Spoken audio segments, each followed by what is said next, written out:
Subscribe to our YouTube channel and press the bell icon to get the latest updates.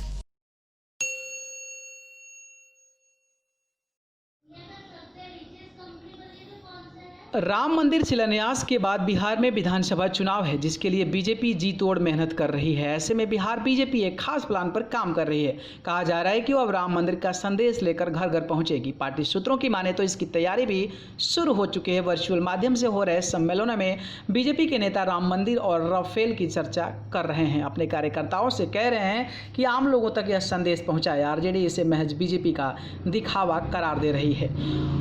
गौरतलब है कि 30 सालों से लगातार बीजेपी राम के नाम पर राजनीति करती आ रही है। लोकसभा का चुनाव हो या फिर विधानसभा का, उनके एजेंडे में राम मंदिर का निर्माण रहता ही था। ऐसे में अब जब राम मंदिर की नींव पड़ चुकी है और निर्माण का कार्य शुरू हो चुका है, तो बीजेपी इसे भुनाने में पीछे नहीं हटेगी। पार्टी सूत्रों के मुताबिक आने वाले महीनों में बिहार विधानसभा चुनाव है, तो बीजेपी बिहार से इसकी शुरुआत कर रही है। बता दें कि कोरोना संकट की वजह से सीधे कोई संवाद नहीं हो सकता है, तो वर्चुअल माध्यम से बीजेपी के नेता अपने कार्यकर्ताओं से ये कह रहे हैं कि राम मंदिर और राफेल की चर्चा आम लोगों से करें और बताएं कि यह उपलब्धि बीजेपी की रही है।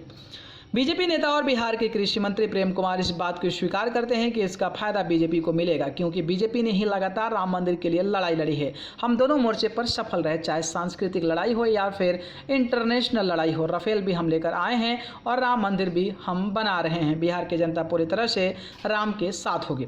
बीजेपी की तैयारी को लेकर आरजेडी प्रवक्ता मृत्युंजय तिवारी कहते हैं कि राम राम कह के सत्ता में आने वाले बीजेपी कभी राम राज लेकर नहीं आई। राम के चरित्र को बीजेपी ने कभी माना ही नहीं। राम के नाम पर बीजेपी सिर्फ राजनीति कर रही है। बिहार की जनता इन्हें कभी भी माफ नहीं करेगी। अभी बिहार की जनता बाढ़ और कोरोना से हलकान है, लेकिन बीजेपी के नेता राम राम तोते की तरह रट रहे हैं। राम के नाम को लेकर आगे बढ़ी बीजेपी अपने इस मुकाम पर पहुंची है कि राम मंदिर निर्माण हो रहा है। ऐसे में बीजेपी इसका पूरा श्रेय अपने पास ही रखेगी। राजनीति के जानकार और पत्रकार अरुण कुमार बताते हैं कि राम मंदिर का फायदा बीजेपी को बिहार में जरूर मिलेगा। इससे भी 5 अगस्त 2019 को धारा 370-35 से हटाने का फायदा लोकसभा में बीजेपी को मिल चुका है। भारत बहुसंख्यक देश है, जहां जन जन में धार्मिक भावना है। ऐसे में बीजेपी राम के नाम को जरूर बनाएगी। यही वही बीजेपी है जो राम के नाम पर देश में 2 सांसद थे 300 से ज्यादा सांसद तक सफर तय कर चुकी है। कई राज्यों में बीजेपी की सरकार चल रही है, तो सूत्रों की माने तो बीजेपी के लिए राम का नाम रामबाण है। और बिहार के चुनाव में भले धर्मनिरपेक्ष पार्टी जदयू इनके साथ हो, लेकिन एक अलग एजेंडे के तहत बीजेपी राम मंदिर के मसले को जनता तक ले जाएगी और राम के नाम पर वोट मांगती नजर आएगी। न्यूज़ रूम से न्यूज़ लाइव की report. Subscribe to our YouTube channel and press the bell icon to get the latest updates.